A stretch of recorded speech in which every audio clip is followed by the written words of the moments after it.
उसे एक लड़की से प्यार हुआ, प्यार परवान चढ़ा और फिर ये शादी में लगा। लेकिन शादी के बाद यही प्यार उसके गले की जंजीर बन गया। पत्नी ने उसे मोहब्बत में जन्नत नहीं बल्कि जहन्नुम की आग दिखाई और उस आग से जला वो पति प्रशासन के सामने अपनी पत्नी से बचाने की गुहार लगाता दिखाई दिया।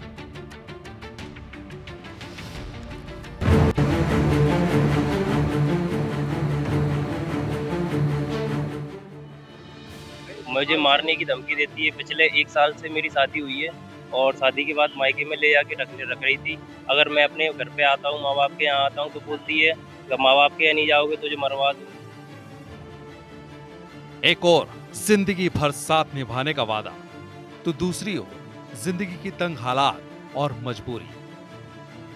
पतियों के कत्ल और पत्नियों से प्रताड़ना के इस दौर में एक और नाम ग्वालियर के संजीव कुमार का भी जुड़ गया है।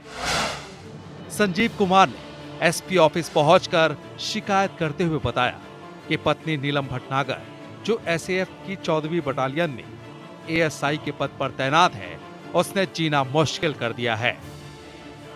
संजीव ने गंभीर आरोप लगाते हुए बताया कि उनकी शादी 10 अप्रैल 2024 को हुई थी और उनका एक बेटा भी है।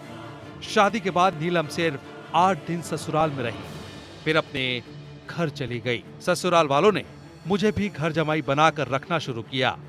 संजीव का आरोप है कि जब भी वो अपने माता पिता से मिलने जाता, नीलम गाली गलौज करती और उसके परिवार के खिलाफ अभद्र भाषा का इस्तेमाल करती।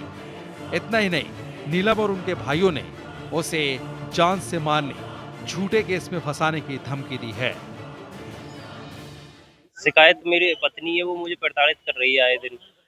हाँ, मुझे मारने की धमकी देती है। पिछले 1 साल से मेरी शादी हुई है और शादी के बाद मायके में ले जाके रख रही थी। अगर मैं अपने घर पे आता हूँ, माँ बाप के यहाँ आता हूँ तो बोलती है अगर माँ बाप के यहाँ नहीं जाओगे तो जो मरवा दूंगी। उसके दोनों भैया हैं, एक ये बोलती है मैं 14 बटालियन हूँ, मेरा रुतबा चलता है, आप 14 बटालियन में जाके पूछे आना।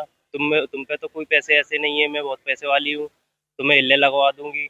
और बहुत गंदे गंदे शब्द बोलती है, इतने कि मैं सुना भी नहीं जाता। मेरे संजीव ने अपनी शिकायत के साथ नीलम के ऑडियो रिकॉर्डिंग और सीसीटीवी फुटेज भी पुलिस को सौंपे हैं। इससे पहले मार्च 2025 में भी संजीव ने थाने में शिकायत की थी, लेकिन सुलह के बाद वो पत्नी के घर लौट आया। अब प्रताड़ना से तंग आकर वो नीलम के घर से भाग आया है। पुलिस कंट्रोल रूम ग्वालियर में जन सुनवाई के दौरान ऐसा मामला प्रकाश में आया है। एक युवक के द्वारा आवेदन दिया गया है कि उसकी पत्नी उसको परेशान कर रही है, जिसकी तस्दीक कराकर हम उसको वैधानिक कार्रवाई सुनिश्चित कर रहे हैं। युवक के द्वारा बताया गया कि उसकी पत्नी जो है पुलिस में पदस्थ है बटालियन में, तो उसकी तस्दीक कराकर उस पर कार्रवाई करेंगे। कई पत्नियां कत्ल जैसी वारदात को अंजाम दे रही हैं, तो वहीं पतियों की प्रताड़ना जारी है। ऐसे में अगर कोई सामने आकर प्रशासन से न्याय की गुहार लगाता है तो पुलिस को जल्द ही ऐसे केसों में जांच की जरूरत है, क्योंकि अगर देर हो गई तो फिर एक पति की बलि चढ़ते देर नहीं लगेगी। महेंद्र कुशवाहा, IB 24, ग्वालियर।